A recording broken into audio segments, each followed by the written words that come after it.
Bismillahirrahmanirrahim. Assalamu alaikum, my dear students. Students, I am Saifullah Bhatti, your chemistry teacher. Students, we are discussing here the review lecture about the chapter number 6, that is the chemical energetics, first year chemistry for A group. ये जो हमारा next test होना है my dear student Friday को, उससे related हमारे पास यहाँ पे जो कंटेंट है इसके बारे में हमने रिव्यू करना है। चैप्टर नंबर 6 है।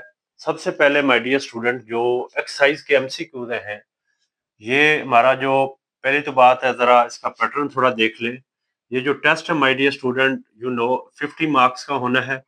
इस 50 मार्क्स के अंदर माय डियर स्टूडेंट जो 20 होंगे वो एमसीक्यूज होंगे, क्योंकि इस चैप्टर में अकॉर्डिंग टू पेक्टा पॉलिसी सिर्फ और सिर्फ शॉर्ट क्वेश्चन आने हैं।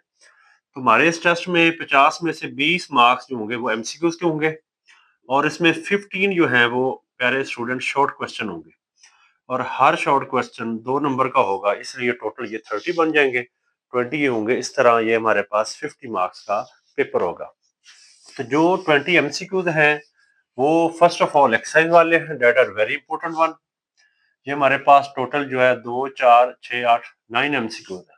बाकी एमसीक्यूज माय डियर स्टूडेंट आपका जो टेक्स्ट बुक का डाटा है उसमें से होंगे, उसको अच्छे से रीड करना है तो आपके एमसीक्यूज क्लियर हो जाएंगे इंशाल्लाह। ये हमारे पास एमसीक्यू से रिलेटेड है। उसके बाद एक्सरसाइज के शॉर्ट क्वेश्चन है, 15 शॉर्ट क्वेश्चन आने हैं। उसमें से एक्सरसाइज के शॉर्ट क्वेश्चन बहुत इंपॉर्टेंट हैं, बड़ी अहमियत के हमल होते हैं। उसमें A B D E F G H I K L, यानी कि यहाँ पे सी और जो जे है ये रिड्यूस हो गए। बाकी आपने ये क्वेश्चन करने हैं 1 2 3 4 5 6 7 8 9 10 एक्सरसाइज के शॉर्ट क्वेश्चन है। और क्विक चेक्स है 6.1 से लेकर 6.7 तक, जिसके अंदर कैलकुलेशन वगैरह है, ये आपने करने हैं। एक्सरसाइज के शॉर्ट क्वेश्चन करने हैं। और जो बहुत इंपॉर्टेंट पोर्शन है my dear student chapter number 6 का शॉर्ट क्वेश्चन के लिहाज से, वो है हमारे पास टेक्स्ट बुक के अंदर जो हमारे टॉपिक्स हैं उनसे रिलेटेड शॉर्ट क्वेश्चन है। और ये शॉर्ट क्वेश्चन भी बहुत इंपॉर्टेंट है टेस्ट के लिहाज से भी और बोर्ड के एग्जामिनेशन के पॉइंट ऑफ व्यू से भी। फर्स्ट शॉर्ट क्वेश्चन है माय डियर स्टूडेंट इंथाल्पी, जिसे हम कैपिटल एच से शो करते हैं। ये जो चैप्टर है ये केमिकल एनर्जेटिक्स जो है, ये केमिकल रिएक्शन के अंदर जो माय डियर स्टूडेंट एनर्जी में चेंज आता है उससे रिलेटेड है। कुछ केमिकल रिएक्शन होते हैं, उन रिएक्शन के होने में माय डियर स्टूडेंट एनर्जी में इस तरह चेंज आता है कि सिस्टम से एनर्जी सराउंडिंग में चली जाती है, हीट रिलीज होती है, एक्सोथर्मिक होते हैं, तब भी चेंज आता है। और कुछ रिएक्शन को टेम्परेचर देना पड़ता है, एंडोथर्मिक रिएक्शन होते हैं। तो बहरहाल एनर्जी चेंज हो जिसके अंदर, उसके अंदर हम केमिकल एनर्जेटिक्स की बात करते हैं। तो ये एक टर्म आती है इंथैल्पी, यानी कि जो सिस्टम है उसकी टोटल जो हीट होती है, टोटल हीट कंटेंट होता है, उसे हम इंथैल्पी कहते हैं। और वो काइनेटिक एनर्जी भी हो सकता है, पोटेंशियल एनर्जी भी हो सकता है, उसे कैपिटल एच कहते हैं। और केमिकल रिएक्शन के अंदर जब भी हम मेजर करेंगे तो हम हमारा जो कंसर्न होगा वो डेल्टा एच से होगा। और ये डेल्टा एच जो है ओवरऑल ये इंथैल्पी चेंज है, ये पॉजिटिव भी होती है, ये नेगेटिव भी होती है। पॉजिटिव कब होगी माय डियर स्टूडेंट, जब सिस्टम जो है वो एनर्जी अब्सॉर्ब करता है, जिसे हम एंडोथर्मिक रिएक्शन कहते हैं। अगर सिस्टम रिलीज करता है वो हमारे पास एक्सोथर्मिक है। तो एक ये शॉर्ट क्वेश्चन एंथैल्पी या एंथैल्पी चेंज, और एक है हमारे पास डिफरेंस बिटवीन एंडो एंड एक्सो, जिसकी थ्योरी भी आपने लिखनी है, एग्जांपल भी लिखनी है। और जो डेल्टा एच है ये हमारे पास एक एग्जांपल देनी है और वो वैल्यू भी लिखनी है। उसके बाद एक शॉर्ट क्वेश्चन आ जाता है स्टैंडर्ड एंथैल्पी चेंजेस, यानी कि जो एंथैल्पीज हैं that happens according to the standard condition like temperature and pressure. According to that जो टेम्परेचर माय डियर स्टूडेंट वो 25 डिग्री सेंटीग्रेड है, और जो प्रेशर लिया जाता है वो 1 एटीएम लिया जाता है। यानी कि इन कंडीशंस के अंदर अगर आप किसी केमिकल रिएक्शन की एंथैल्पी मेजर करते हैं तो उन्हें हम स्टैंडर्ड एंथैल्पी कहेंगे। ये शॉर्ट क्वेश्चन है। उसके बाद very very important one my dear student, ये एंथैल्पीज हैं जो कि बहुत ज्यादा क्रूशियल है। सबसे पहले एंथैल्पी ऑफ रिएक्शन है, इसकी डिफाइन भी करनी है, इसकी एग्जांपल भी करनी है, उसकी वैल्यू भी याद करनी है। यानी कि जब certain number of moles of reactant मिलते हैं तो प्रोडक्ट बनती है, उस केस में जो एनर्जी में चेंज आता है उसे एंथैल्पी ऑफ रिएक्शन कहते हैं। उसके बाद डेल्टा एच सी है एंथैल्पी ऑफ कंबशन। ये जो ऊपर नोट लगा हुआ है छोटा सा जीरो, ये स्टैंडर्ड कंडीशन के लिए होता है, यानी कि जो एंथैल्पीज हैं इन्हें हम स्टैंडर्ड एंथैल्पी कह रहे हैं इन कंडीशन के को फॉलो करते हुए।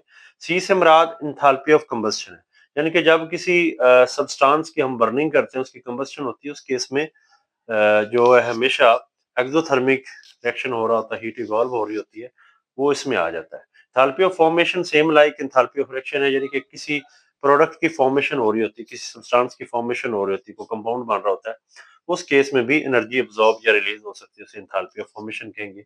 फिर एटोमाइजेशन है, यानी कि एलिमेंट को हम ब्रेक करके डिसोसिएट करके उसके एटम में कन्वर्ट करना, ये एंडोथर्मिक रिएक्शन होता है, ये एंथैल्पी याद करनी। फिर एंथैल्पी ऑफ न्यूट्रलाइजेशन है, जब आपके पास 1 मोल ऑफ वाटर बनता है, यानी कि पॉजिटिव आयन और नेगेटिव आयन कंबाइन होकर एक न्यूट्रल स्पीशीज बनती है जब एसिड और बेस को मिलाते हैं, ये डिफाइन याद करनी वेरी वेरी इंपॉर्टेंट। फिर उसके बाद इलेक्ट्रॉन अफिनिटी है, जिसके अंदर इलेक्ट्रॉन ऐड होने पे जो एनर्जी चेंज आती है किसी एटम के आउटर मोस्ट शेल में। इन सब को अच्छे से करने के बाद इनकी एग्जांपल और स्टैंडर्ड जो इनकी वैल्यूज है वो, फिर एक शॉर्ट क्वेश्चन बन जाता है बॉन्ड एनर्जी या बॉन्ड डिसोसिएशन एनर्जी या बॉन्ड एंथैल्पी। ये short question with example my dear students, की एग्जांपल भी वो इथेन प्रोपेन वाली कर लेनी है। फिर एक वेरी इंपॉर्टेंट शॉर्ट क्वेश्चन है जिसको सी से शो करते हैं, that is specific heat capacity, यानी कि the energy which is required to raise the temperature of a liquid like water और 1 डिग्री सेंटीग्रेड और 1 केल्विन, यानी कि हमारे पास जो लिक्विड है जैसे पानी है, उसका अगर टेम्परेचर आपने 1 डिग्री या 1 केल्विन तक चेंज करना है, बढ़ाना है, उस केस में जो एनर्जी रिक्वायर्ड होगी, जो दरकार होगी, जो चाहिए होगी, उसे हमने स्पेसिफिक हीट कैपेसिटी का नाम दिया हुआ है। ये एक इंपॉर्टेंट शॉर्ट क्वेश्चन है, और इसी को फॉलो करते हुए आगे मेजरमेंट ऑफ हमारे पास एंथैल्पी आ जाता है, एंथैल्पी चेंज, जिसको बाय यूजिंग ग्लास कैलोरीमीटर, तो उसके भी फिगर वगैरह को अच्छे से देख लेना है, तो वो भी एक शॉर्ट क्वेश्चन बन सकता है।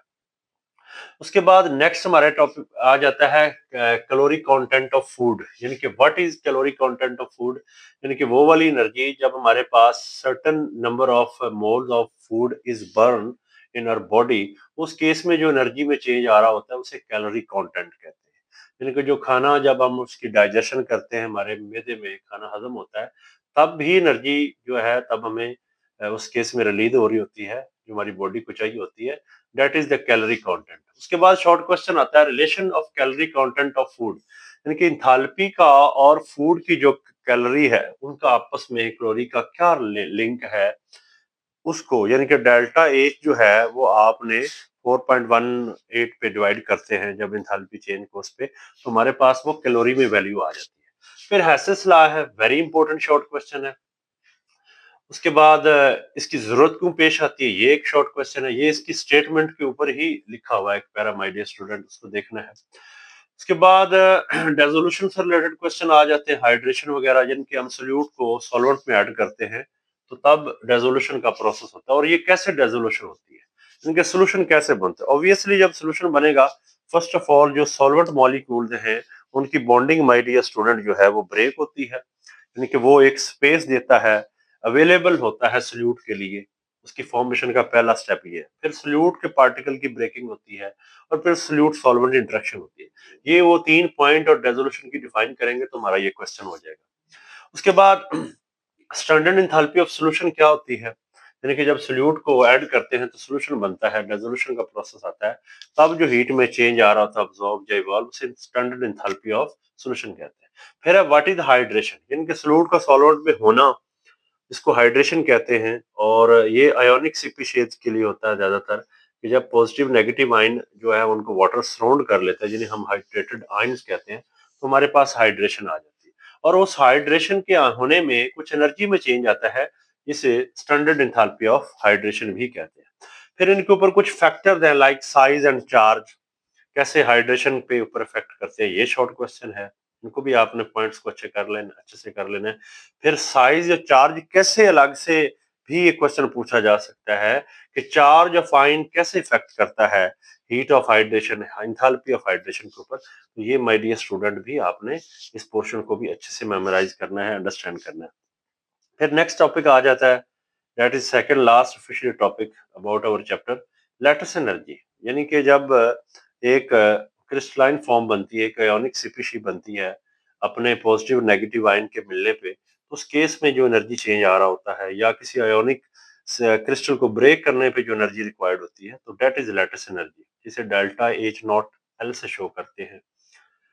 और उसके ऊपर भी कुछ इफेक्ट करते हैं, लाइक साइज है, यानी कि how size of an ion effect on lattice energy, how charge of ion effect on lattice energy, ये भी शॉर्ट क्वेश्चन है। लास्ट पे आ जाता है, इसी से रिलेटेड है कि जो हमारे पास ग्रुप 2 के हाइड्रोक्साइड है, पीरियोडिक टेबल का ग्रुप 2 के हाइड्रोक्साइड, जैसे हमारे पास MgOH2 आ जाता है, कैल्शियम हाइड्रोक्साइड आ जाता है, उनकी सोलबिलिटी का क्या ट्रेंड है पीरियोडिक टेबल में ग्रुप के अंदर टॉप टू बॉटम। जैसे ये हाइड्रोक्साइड का ट्रेंड पूछा हुआ है, साथ सल्फेट का, SO4 इज द सल्फेट, यानी कि हमारे पास जैसे MgSO4 है, मैग्नीशियम सल्फेट है, CaSO4 है, कैल्शियम सल्फेट है, तो इनकी भी सॉल्युबिलिटी के बारे में क्वेश्चन पूछा जा सकता है। ये ओवरऑल हमारा सिलेबस है in terms of short question and MCQs। ये जो मोस्ट इंपोर्टेंट शॉर्ट क्वेश्चन हैं वो माय डियर स्टूडेंट मैंने आपके साथ शेयर किए हैं, वो ये हैं, ये इंथैल्पी हैं, ये वाले क्वेश्चन है, या इनकी ये डिफाइन है, और एक्सरसाइज के क्वेश्चन है। ये मेनली इंपॉर्टेंट शॉर्ट क्वेश्चन, कम से कम ये आपको बहुत अच्छे से करने हैं। ओवरऑल ये जो चैप्टर है शॉर्ट क्वेश्चन से लिहाज से है, हमने सारे क्वेश्चन जो बन सकते हैं पॉसिबल वो सारे डिस्कस कर लिए। तो I am very hopeful my dear student, ये चीजें आपकी क्लियर हुई होंगी। Thank you.